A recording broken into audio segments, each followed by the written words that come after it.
মাধ্যমিক পরীক্ষায় রাইটিং এ সম্পূর্ণ নাম্বার কি করে পায়, বা আমরা যারা রাইটিং লিখতে পারি না তারা কি এমন করলে মাধ্যমিক রাইটিং এ অ্যাটলিস্ট আমাকে 10-এ 6 দেবেই। আমি প্রথমে রাইটিংটা একদম সাদামাটা লিখবো তোমাদের জন্য।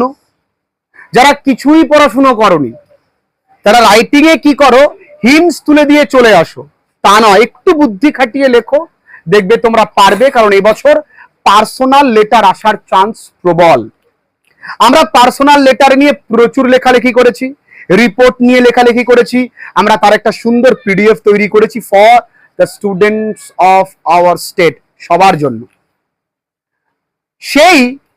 সেই জায়গায় যদি এই বিষয় নিয়ে লেখা আছে, তবুও তোমাদেরকে আমি আজকে একটু লেখাটা শেখাই। সবাই মন দিয়ে দেখবে, কেউ কিন্তু লিখবে না, just take a deep breath and breathe out, relax, খুবই আরামে আমরা একটুখানি দেখবো।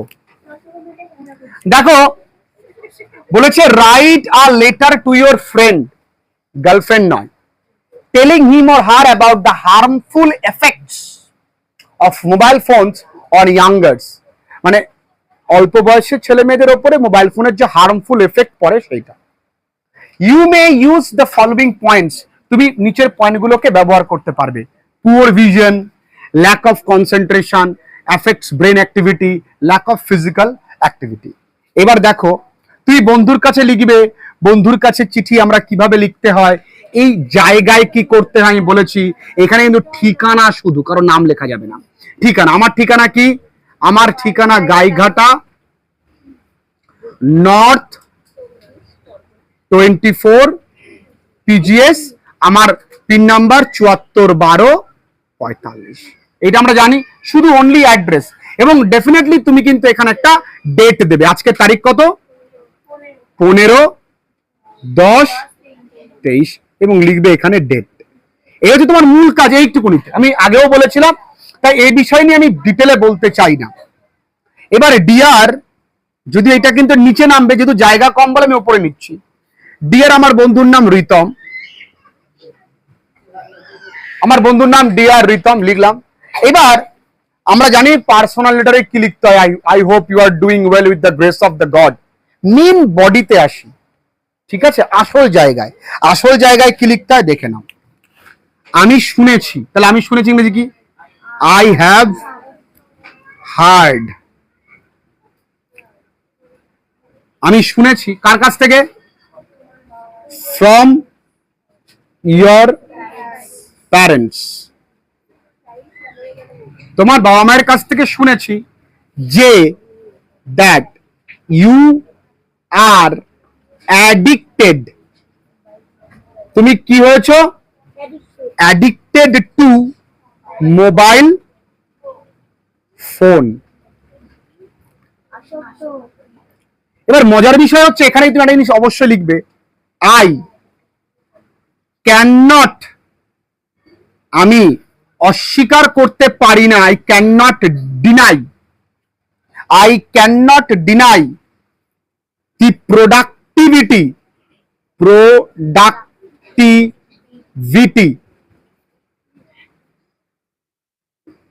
of this technical gadget। আমি কিন্তু এই টেকনিক্যাল গ্যাজেটের কি করতে পারি না? প্রোডাক্টিভিটিকে অস্বীকার করতে পারি না, কিন্তু the excessive use of it can lead to কোথায়? ধ্বংস, destruction। কি আছে বস? আমি শুনেছি তোমার আব্বা আম্মার কাছ থেকে যে তুমি পড়েছো পুরো মোবাইলে আসক্ত হয়ে। আমি অস্বীকার করি না, কিন্তু অতিরিক্ত ব্যবহার কি করে? ধ্বংস করে। আমি এতগুলো পারবো না লিখতে, হবে আমার দ্বারা সম্ভব না। তুমি তো আমায় চেনো, আমি বলো আমি পারবো না, তাহলে আমার দরকার নেই, লিখবো না, আমি এটা লিখবো, লিখলাম, শেষ। কিন্তু আমাদের ব্রেন এতটাই বাজে, যদি আমরা অপশন দিই অল্প লেখার, আমরা অল্পই লিখব। এগুলো তুমি চেষ্টা করবে লিখতে। এবার দেখো এই পয়েন্ট গুলোকে ইউজ করতে হবে।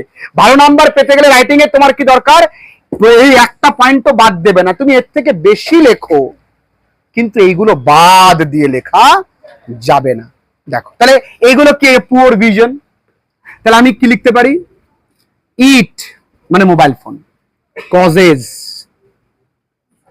পুয়ার ভিশন, ইট কজেস কি পুয়ার ভিশন, তাহলে এক লাইন হয়ে গেল। ইট আবার it also causes lack of concentration, lack of. এ বাবা তাহলে আমরা কি একা একা লিখতে পারি তো, কোথায়, কনসেন্ট্রেশন অন পড়াশুনো, স্টাডিজ। এটা একা লিখতে পারবে না তোমরা, কি একা লিখতে পারবো তো, ইয়েস অর নো লাউডলি, পারবো তো? তাহলে ল্যাক অফ, সে নানা পাটেকার হয়ে গেল। যাই হোক, it causes poor vision, it also causes lack of concentration, affects brain activity, তাহলে ইট অ্যাফেক্টস ব্রেন অ্যাক্টিভিটি। এটা কি করে, ব্রেনের কাজ করা বন্ধ করে দেয়। ইউ, এবার একটু একটা নতুন লাইন নিজের থেকে লিখবো। তুমি কি করবে, ইউ ফিল অলওয়েজ, তুমি সবসময় কি ফিল করবে, লো। তুই সবসময় লো, মানে তোর চার্জ, তুই মোবাইলে চার্জ দিচ্ছ, নিজের তো চার্জ লো, তাহলে মোবাইল চার্জ হয় আর নিজের চার্জ যায়, তাহলে ইউ ফিল অলওয়েজ কি লো। ওকে, আবার কি, ল্যাক অফ ফিজিক্যাল অ্যাক্টিভিটি, তাহলে ইট রিডিউসেস, মানে রিডিউসেস মানে কি, কমিয়ে আনে, কি ফিজিক্যাল অ্যাক্টিভিটি, কি ফিজিক্যাল অ্যাক্টিভিটি। এবার দেখো অ্যাজ এ রেজাল্ট, এর ফলে, দেখো এর ফলে মোস্ট অফ, অধিকাংশ কি করে, মোস্ট অফ দি ইয়াঙ্গার্স আর ভুগছে কিসে, সাফারিং, কার দ্বারা, ফ্রম ওবেসিটি, মোটাপা, স্থূলতা। ও সবাই কি করছে, ঠিক আছে, ইট কজেস ভেরিয়াস, খালি ক্যান্সার তোদের, it causes various health problems. আচ্ছা এইটুকুনি তোমরা লিখতে পারবে না, বলো তো কি আছে এর মধ্যে, পারি পারি লিখতে। এইবার দাঁড়াও, এবার শেষের দিকটা আমি এখানে লিখে দিই, জায়গা যেহেতু কম আছে তাহলে বোর্ডটার মুছতে সময় যাবে না। শেষ দিকটা কি, আই হোপ, আমি আশা করব তুমি বুঝতে পারবে, you will understand my point, তুমি আমার বিষয়গুলো বুঝতে পারবে, অ্যান্ড আর কি করবে, স্টপ ইউজিং এক্সেসিভলি, অতিরিক্ত, এক্সেসিভলি মোবাইল ফোন, বা stop using excessive mobile phone, excessively নয়, এক্সেসিভ মোবাইল। তারপরে তোমরা কি লিখতে হয় জানো, ইয়ার্স এভার বা আই রিমেইন ইয়ার্স এভার বলে, এই আমরা পারবো লিখতে। তাহলে দেখো আগামী দিন তোমাদের সবার পড়া থাকবে, অফলাইন অনলাইন প্রত্যেককেই পড়া থাকবে কি, সমস্ত পার্সোনাল লেটার। সমস্ত পার্সোনাল লেটার আমরা প্রচুর করিয়েছি, রাইটিং এর পিডিএফ তৈরি করা হয়েছে পশ্চিমবঙ্গের বহু ছেলে মেয়েদের জন্য, তোমরা ইচ্ছে করলেই নিতে পারো, সেটা অতি সহজে অ্যাক্সেসেবল। তার জন্য আমাদের ডেসক্রিপশন বক্সে যে নাম্বার দেওয়া আছে সেই নাম্বারটা, এরা বলছে দেখো স্যার কিন্তু প্রমোশন করছে, হ্যাঁ করছি, সত্যি করছি, তাতে কি সমস্যা আছে। আমি যে পিডিএফটা তৈরি করেছি সবার জন্য, তারা সবাই ভিডিও নিচে কমেন্ট করে যে স্যার কি করে পাবো, কি করে পাবো, বলে দিচ্ছি। হোয়াটসঅ্যাপ নাম্বারে তোমরা মেসেজ করলেই, হয়তো রিপ্লাই দিতে একটু দেরি হবে, একদিন ওয়েট করতে হতে পারে, কেন প্রচুর মেসেজ আসে, তুমি পেয়ে যাবে। যাই হোক, আজকে ক্লাসটা এই পর্যন্তই। ভালো থেকো সবাই, খুব মন দিয়ে মাধ্যমিক পরীক্ষার জন্য প্রস্তুতি নাও, ভালো থেকো।